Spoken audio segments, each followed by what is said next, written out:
The sky was perfect, clear, endless blue stretching beyond the horizon. Flight 227 cruised at 36,000 feet, its engines humming in steady rhythm. Passengers chatted softly, headphones buzzed with music, and the faint aroma of reheated meals lingered in the air. It was the kind of flight where nothing ever happens, until everything does. At 10:42 a.m., the plane shuddered. Just a tremor, like a bump in the road. Most passengers barely noticed, but seconds later, a deep groan echoed from the belly of the aircraft, a sound that didn't belong up here among clouds. Then came the silence. Not the peaceful kind, the terrifying kind that follows when engines die at 36,000 feet. The cabin lights flickered, coffee cups rattled on tray tables, and then the drop. A sudden gut-wrenching lurch that sent hearts racing and hands clawing at armrests. Screams erupted as oxygen masks tumbled from the ceiling. "Ladies and gentlemen," the pilot's voice cracked through the intercom, shaky but composed. "We're experiencing technical difficulties. Please remain calm." But calm had left the cabin the moment the plane began to fall. Row 14, Seat C. She sat alone by the window, her hands resting still on her lap, knuckles pale but steady. Her name was Claire Matthews, age 34. No one knew her story, and no one cared, until now. To the passengers around her, she was just another traveler, in jeans and a faded jacket. A woman with tired eyes, scrolling absent-mindedly through an old photo on her phone. A man in uniform, smiling, his arm around her shoulders. The plane jolted again, harder this time. A toddler wailed 2 rows back. A businessman cursed under his breath.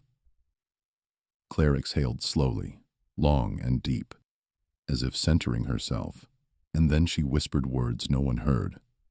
Not again. Up front, chaos brewed in the cockpit. Red lights flashed across the panels like an angry storm. "Both engines are gone," the co-pilot barked. "Restart sequence now," the captain shot back, fingers flying over switches. "I'm trying. Fuel pressure's dropping fast. We've got—" He glanced at the altimeter. 20 minutes, maybe. They declared an emergency. Air traffic control scrambled to clear skies. But at this altitude, with no thrust and no power, 20 minutes wasn't time. It was a ticking bomb. In the cabin, the murmurs turned to sobs, sobs into prayers. A flight attendant knelt in the aisle, holding a trembling old woman's hand. Claire unbuckled her seatbelt slowly. The man beside her, sweat dripping down his temples, stared. "What are you doing?" he stammered. Claire looked at him, calm, collected. But her eyes carried something else, a weight, a fire. "I need to talk to the pilots." He laughed, a desperate, broken sound. "What? Lady, sit down. They've got it handled." She didn't answer. She just moved, steady against the tilt of the plane, pushing past panicked faces and outstretched hands. When she reached the cockpit door, a flight attendant blocked her path. "Ma'am, you can't—" "Open the door," Claire said. Her voice wasn't loud, but it was steel.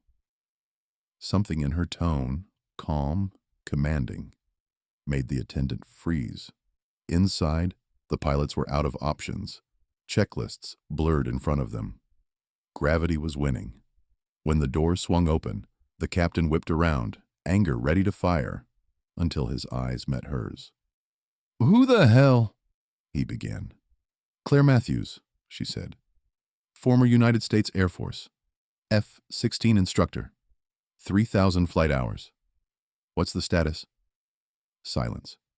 For 2 full seconds, no one breathed. Then the captain blinked, voice dropping. "Engines out. Hydraulic pressure critical. We're gliding. But not for long."